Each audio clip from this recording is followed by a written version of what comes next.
continue the member of Chodש is to go back a little bit to what we learned yesterday, or last time,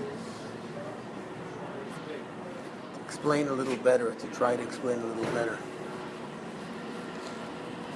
The purpose of creation, the purpose of the person is down here, what we said, Lachmama Smava Bimina, which means the smile, the world down here, which is smile is the left side, it's lacking the revelation of godliness, to make it become included in the right side that has the revelation of godliness. Incidentally, we learned in the last Maimon that Kriyas Yamsuf, there's two opinions. And the two opinions are based on the two ideas, whether it's elevating the worlds of Biyah into Atzilus, or whether drawing Atzilus into Biyah. We have explained that that's a difference between whether we say that a Lakus is everything or everything is a Lakus. There's two aspects, and both ideas are true. There's two aspects that a person does in this world. It can reveal and show in the world the fact that the world is godliness, or we can draw down godliness into the world, and a person has to do both things. Now, in a certain sense, these are the two ideas over here, a little bit differently, but these are the two ideas that a person does, because the fact is, we have two worlds. We have the reality that we live in, which is what we call smile, where we don't see godliness, where we see the opposite of godliness. And then there's the true reality of a lakus. How does one bring the two together? This world is a world that doesn't see a lakus. How do we bring a lakus into the world? And so the Rebbe says that there's two ways, and the two ways are iskafia and ishafcha. Now what's the idea of that? Iskafia is taking the world and forcing it, subduing it until it accepts against its will, but it accepts the reality of godliness. Ishafcha is using a higher power to transform the world and to make it leave its existence and instead be transformed into godliness. Now, in the idea of iskafia, it's taking the world and changing it, which on one hand has a chisaron. There's the thing that's missing, the fact that in order to change it, it's automatically that the one who's changing it is also going to be affected by the world, which means it's not a total transformation, because you're dealing with it, you become affected. And like the Rebbe gave the mashal of the water, that if you want to sweeten water from the bitter water, so you add a lot of sweet water. But when you add a lot of sweet water, the sweet water will automatically also lose some of its sweetness in order to transform the bitter water into sweet. And it's also it's not a total transformation, because the bitter water remains bitter. It's accepting, and it's overpowered by the sweet water. And there's the second idea, which is this hafcha, but the maila and the advantage that there is in it is that you're actually dealing with the world. Hafcha, on the other hand, you're bringing a higher light. The higher light transforms the world, but it's a higher light. So you didn't really deal with the world. You didn't change the world. On the other hand, you didn't have to, nothing became affected. And the Rebbe gave that mashal of the kategar and the sanegar, the defense attorney and the prosecuting attorney that are together in the courthouse. When they're fighting, one might win. Let's say the defense wins. But because he has to hear all the different arguments of the prosecutor, he becomes affected, at least in his mind. He hears, and it makes him doubt his stance to a certain extent. On the other hand, he convinced him. And at the same time, the prosecutor wasn't convinced in a way that he dropped what he wants. He still wants prosecution, but he's forced to. He has no choice because the arguments are overpowering. Then there's the concept when the king comes into the courthouse. That's what we say, Oir Penei Melech Chaim. There's the light of the countenance of the king, which brings with it light, and it causes both the defense and the prosecution to totally become this battle, to totally become nullified and given over in a way that now it's not that there's a change, it's that the prosecutor can't prosecute anymore because the king's in here. But yet he didn't change, we didn't deal with him.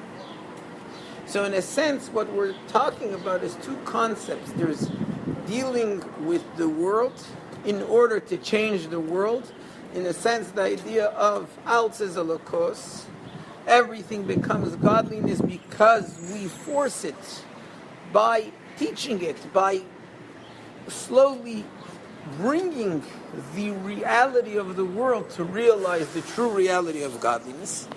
And then we have another idea, which is Elokos is out. Bring down that godly light, and automatically it's going to change. But as we said last time, it's like the difference. What the Alter Rebbe said to the Polish Rebbe, who said, my chassid is burning up with godliness, said he's not burning up. You're burning inside him. Your shine, your light is inside him. And the same thing in his hafcha, it's the light from above that's inside, that's shining inside the physical world. But the world didn't change, and the whole purpose of creation is to change the world. You didn't deal now with changing the world. You just brought down a higher light. The world remained what the world is. Whereas with his kafka, you changed it, but because it's from below, the change isn't a full, complete change. There still is the existence. So these are the two issues that there are. So we're dealing with two types of ways of looking of how to change that world. You can either take the world and slowly bring the world to realization of the reality of Elokos, but in the end the world still remains a world. Or you can just bring this high godly light, which isn't something which is part of the world, because anything which is part of the world is limited by the world. It has to be something which is beyond the world, which is higher, which is another essence. You're not dealing with the world in the world's level. Like, for example, the water, where you put more water, that didn't change it. Whereas when you were arguing, when there's two types of argument, then you're using the same mind that understood the prosecution to make him understand the defense. But if you want to change him, that's something totally different. That's the king, that's the light of the king, that's a totally different idea that changes it into becoming a different existence. And that's why you didn't really deal with the world. You didn't make a dira v'tachtenim, you didn't change the world, because the world you didn't deal with. The world, you made it sort of leave its existence. Then there's a third way, says the Rebbe. That way has both milas, both advantages. And that is if you can make the world understand and realize its essence, and realize how far it is from the reality of what it's supposed to be, and that itself causes the world on its own to want to connect to its true essence. And in order to explain this, so the Rebbe gives an example again with the example of the water. What it says in the Torah, that when the Jewish people came to Mara, to a place where the water was bitter, and Hashem said to Moshe Rabbeinu, "Vayireyu Hashem eitz." Hashem showed him a piece of wood, and he told him, throw it into the water and let the water become sweet.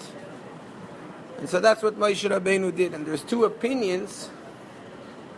What did Moshe Rabbeinu actually, what was this eitz? The Zohar says the eitz is Torah. Torah is called eitz chaim hila machzikim ba. Torah is the tree of life. Through Torah, he transformed the water to become sweet. The Medrash says that the eitz is a type of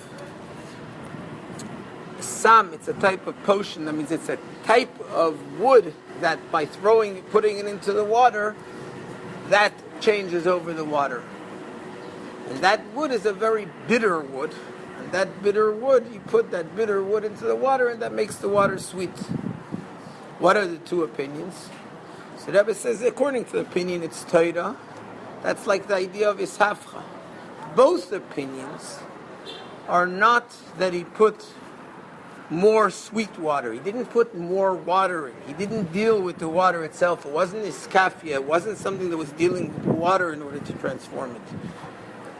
Both opinions is that he took something else, something different, something which is not part of what the water is. The opinion of the Zohar that it was Torah, which is Eitz Chaim, means it's a great light, a great revelation, the revelation of Torah that's above the world, that's beyond the world, and that revelation of Torah causes the bitter waters to transform and become sweet. Safcha, like the first option. The second opinion of the Medrash is it's a bitter wood, which means that Moshe Rabbeinu showed the water. He revealed in the water its essence, and he showed it that it should feel, that the water should recognize its bitterness. It should recognize how bitter it is, and that causes it to want to leave the bitterness and become sweet, become transformed, become too sweet. That's the idea of the second option of Isafcha. So now both come from something which is higher, which is why both have to come from Moshe Rabbeinu. Both of these opinions, it has to come from Moshe Rabbeinu, because it can't happen something on its own. It's not a natural thing which is within the realm, within the limitations. It has to leave the limitations. It has to leave the existence of what it is. One is that it's such a light that transforms it. Another is it actually reveals within it. Now, to understand, before we go on in the avodah of a person, to understand this idea, the difference between the two, or one of the differences between the two, is what are we dealing with? Are we revealing light? If it's the light of Torah, if it's the light of Isafcha, which means a light which is higher than the world, we're revealing a light, we're revealing a shine, we're revealing a godly revelation, a godly energy, and that causes the world to lose its existence. We're still dealing with light. And that's how we're changing it in order to go out of its bitterness. In the second opinion, we're not dealing with any light. It's not an oir. It's not something which is outside of the world. It's not something which is a shine and an energy. It's revealing the essence of the world itself. Now, if we think about it, the Rebbe explains here in the Maimer an interesting thing. The oir, the light, is the light of the neshama. It's the light of the neshama. The guf, the body, was created before the neshama. And yet the body doesn't have a light in it, or the physical existence of the world isn't light. That's what it's all about, that it's lacking light. So to bring light and cause it to go out of its existence, that's why there's the problem that you didn't change the world. But yet the second way is that we're actually dealing with the essence of the guf itself, which doesn't come. The light is still limited. It's limited. It's above the limitations of the physical world, but it's limited to the energy to be defined by spirituality. So you didn't change the physicality of the world, you just made it lose its existence. Whereas revealing the essence of the body, from what the guf comes from, what the physical material existence comes from. The physical material existence comes from the power of Rishimu.